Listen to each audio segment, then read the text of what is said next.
hasil muktamar PKB di Bali. PKB berkomitmen total mendukung dan mensukseskan kepemimpinan Pak Prabowo di dalam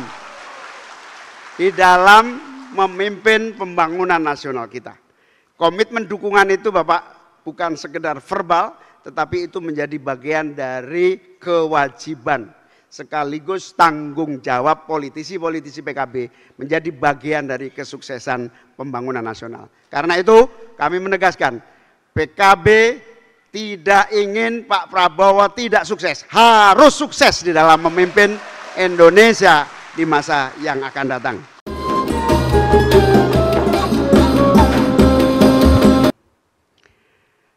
Yang kita muliakan, kita cintai, kita banggakan, Bapak Menteri Pertahanan Republik Indonesia, Presiden terpilih Republik Indonesia, Bapak Jenderal TNI Purnawirawan Prabowo Subianto. Semoga Allah senantiasa memberikan kesehatan, umur panjang, kekuatan, kesuksesan memimpin bangsa Indonesia. Amin ya Rabbal Alamin. Yang saya muliakan, saya cintai, saya taati para kiai, para masyayikh, para asatid, para ibu nyai yang hadir yang saya muliakan. Mohon maaf Pak Prabowo, saya sapa beberapa hal supaya Pak Prabowo ingat, karena beliau-beliau di Bali menunggu kehadiran Pak Prabowo tapi tidak sempat hadir. Saat muktamar di Bali, beliau-beliau sangat berharap bisa bertemu misalnya Al-Mukarram Kiai Marzuki Mustamar, Al-Mukarram Kiai Syihab, Al-Mukarram Kiai Badawi, Al-Mukarram Kiai Arifin Junaidi, Al-Mukarram yang memimpin doa Kiai Kafabe Makhrus Ali, Gus Salam paling viral di kalangan NU, didampingi Gus Fahim, calon Ketua Dewan Syuro 2029.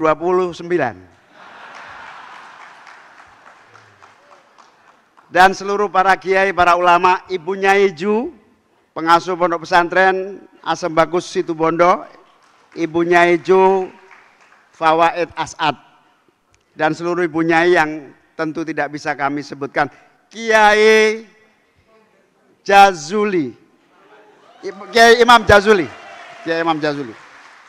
Ini juga kiai viral dari Cirebon. Yang saya muliakan, para ulama yang tidak bisa saya sebutkan satu persatu, seluruh jajaran Dewan Syuro, DPP PKB yang saya muliakan, seluruh jajaran Dewan Tanfid yang saya banggakan, para wakil ketua umum, sekjen, dan seluruh jajaran. Wakil ketua umum Pak Prabowo, saya perlu sampaikan sedikit, ada tambahan wakil ketua umum tenaga lama tapi baru, yaitu Pak Rusdi Kirana. Pak Rusdi Kirana kita jadikan wakil ketua MPR karena Pak Rusdi itu di PKB itu terkenal sebagai jembatan Republik Indonesia. Karena tanpa batik dan layan Indonesia tidak akan tersambung jembatan satu dengan yang lain. Jadi kita jadikan wakil ketua MPR supaya jadi negarawan, kira-kira begitu. Saya juga perlu garis bawahi untuk memperkenalkan tenaga baru wakil ketua DPR RI, Pak Haji Cucun Samsur Rizal. Ini selain anak buah saya, anak buahnya Pak Dasko.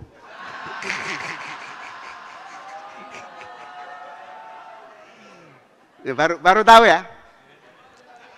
Enggak. Yang saya banggakan para ketua DPW se-Indonesia, yang saya banggakan para ketua DPC se-Indonesia, yang saya banggakan para pimpinan DPRD Provinsi se-Indonesia, pimpinan DPRD Kabupaten Kota se-Indonesia, ketua-ketua fraksi yang saya banggakan di seluruh Indonesia. Tentu terima kasih atas kehadirannya pada datang ke sini bayar sendiri, cari hotel sendiri. Saya tahu aspirasinya hanya satu, Bapak DPRD ini mohon diperhatikan nasibnya. Jadi DPRD ini sangat bersemangat ketika dapat kabar Bapak Presiden terpilih akan hadir. Salah satu yang membuat mereka semangat, siapa tahu nasib menjadi lebih baik. Zaman DPRD, zaman Presiden Pak SBY, DPRD ini istilahnya masih lumayan lah, ada banyak biaya transport. Namanya lumsum. Tapi sudah 7 tahun ini hilang lumsum dari peredaran. Jadi sebetulnya sudah lama mau demo, Pak. Sudah lama mau demo, tapi nggak jadi karena hakim-hakim lebih dulu demonya dibanding mereka. Jadi saya tahu ketika mereka saya undang dan sekaligus dapat kabar Bapak akan hadir, semangatnya luar biasa. Karena jadi ketika saya mengajak salah satu anggota DPRD ke rekreasi ke Thailand melihat gajah putih, itu tiba-tiba gajah putihnya nangis. Saya cuma bilang, kok tahu ya kalau kamu DPRD, saya bilang gitu.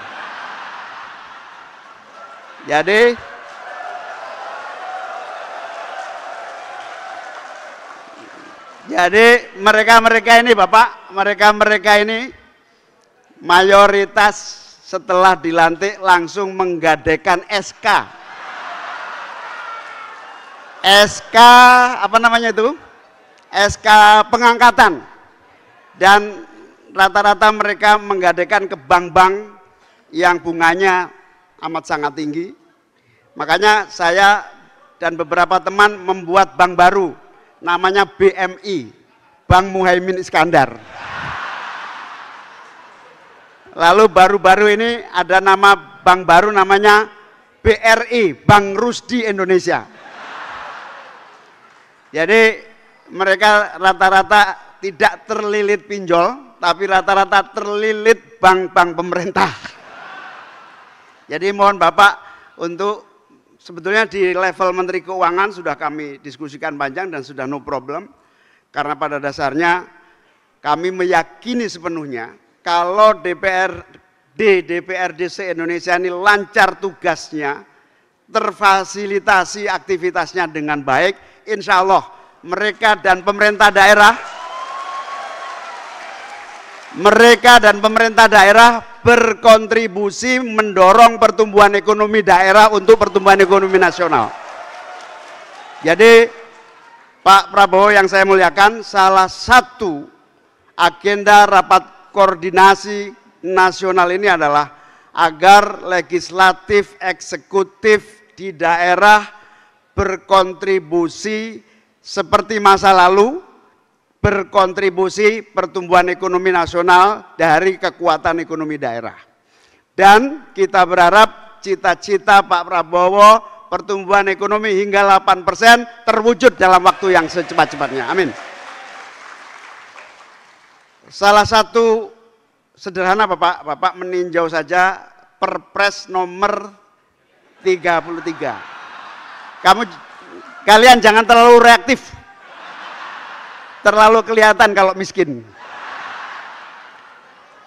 Jadi peninjauan terhadap PP 33 yang memungkinkan tugas-tugas DPRD bisa berjalan dengan optimal karena rata-rata APBD kita juga mampu menjadi dan menyangga seluruh tugas-tugas DPRD. Jadi saya mohon betul Bapak, kehadiran Bapak ini kami menitipkan teman-teman saya, kalau saya sih DPR RI lebih aman ya dulu. DPRD ini supaya lebih aman lagi menjalankan tugas dengan sebaik-baiknya, merevisi PP 33 sebagai agenda pertumbuhan ekonomi daerah. Bapak Presiden terpilih yang saya muliakan, kami 3 hari ini akan membahas berbagai agenda-agenda penting kontribusi daerah di dalam pembangunan nasional. Kami meyakini sepenuhnya kami punya kesempatan dan punya kewenangan yang sangat relevan untuk berkontribusi di dalam mendongkrak dan menggerakkan ekonomi dan pembangunan nasional. Sehingga 3 hari ini selain kita mensinergikan agenda-agenda pembangunan nasional, kita juga mensinergikan apa yang menjadi harapan kita semua. Insya Allah presiden baru, harapan baru, kemajuan dan pertumbuhan ekonomi di masa yang akan datang. Selama 3 hari ini Bapak Prabowo yang saya muliakan, teman-teman DPRD ini juga bersinergi dengan berbagai kelembagaan nasional. Kami juga minta Bappenas, minta Menteri Keuangan, minta berbagai eselon 1 yang relevan untuk kita ajak bicara sinergi antara kebijakan nasional dengan kebijakan daerah. Ada 3 aspek yang penting Bapak. Yang pertama, ketika Gus Dur jadi presiden, dibentuklah namanya Kementerian Otonomi Daerah. Lalu daerah muncul sebagai kekuatan baru, muncul pemimpin-pemimpin baru karena otonomi yang penuh. Pada pemerintahan Pak SBY dievaluasi. Karena apa? Karena pemimpin daerah menjadi raja-raja baru. Raja-raja baru. Tapi itu dampak negatif dari kewenangan berlebih atau kewenangan yang bagus yang diberikan kepada daerah. Lalu revisi mulai dilakukan dan kemudian mulai terjadi sentralisasi. Tapi nilai positif dari otonomi daerah itu apa? 3 hal. Yang pertama, kontribusi pertumbuhan ekonomi sangat bagus. Pertumbuhan bisa sampai 7%. Yang kedua, penyerapan anggaran sangat efektif. Yang ketiga, mereka sangat kreatif dalam membangun agenda-agenda pembangunan di level masing-masing. Ini tumbuh dengan baik 3 aspek ini. Titik lemahnya aja kadang-kadang salah prioritas, kadang-kadang muncul raja-raja baru, kadang-kadang sinergi pusat dan daerah saling bertabrakan. Lalu evaluasi itu terjadi, maka kami menyimpulkan Bapak dengan perkembangan hari ini, maka diinginkan adanya keadilan antara kewenangan pusat dan daerah dalam satu keadilan kewenangan yang berkontribusi positif di dalam proses pembangunan nasional kita. Keseimbangan ini tentu sangat terbukti karena tidak bisa di era seperti sekarang bertumbuh hanya pada pusat, apalagi hanya bertumbuh pada daerah. Disitulah sinergitas pemerintah pusat dan daerah bisa kita mulai dari legislatif. Pasca pilkada nanti Bapak, kami para kepala daerah yang terpilih dari PKB juga mohon diajak bicara untuk supaya terjadi sinergi bukan saja di legislatif tetapi juga di level eksekutif. Forum inilah yang menjadi forum penting bagi peran PKB khususnya, juga peran para politisi-politisi. Kami ingin membuktikan bahwa politisi-politisi PKB berkontribusi produktif bagi kemajuan dan pertumbuhan ekonomi nasional kita. Teman-teman para anggota DPRD yang saya banggakan, saya menyadari sepenuhnya bahwa tantangan kita tidak mudah dan kita semua sudah tahu hasil musyawarah kerja nasional, hasil musyawarah pimpinan nasional, hasil muktamar PKB di Bali. PKB berkomitmen total mendukung dan mensukseskan kepemimpinan Pak Prabowo di dalam memimpin pembangunan nasional kita. Komitmen dukungan itu Bapak bukan sekedar verbal, tetapi itu menjadi bagian dari kewajiban sekaligus tanggung jawab politisi-politisi PKB menjadi bagian dari kesuksesan pembangunan nasional. Karena itu kami menegaskan PKB tidak ingin Pak Prabowo tidak sukses, harus sukses di dalam memimpin Indonesia di masa yang akan datang.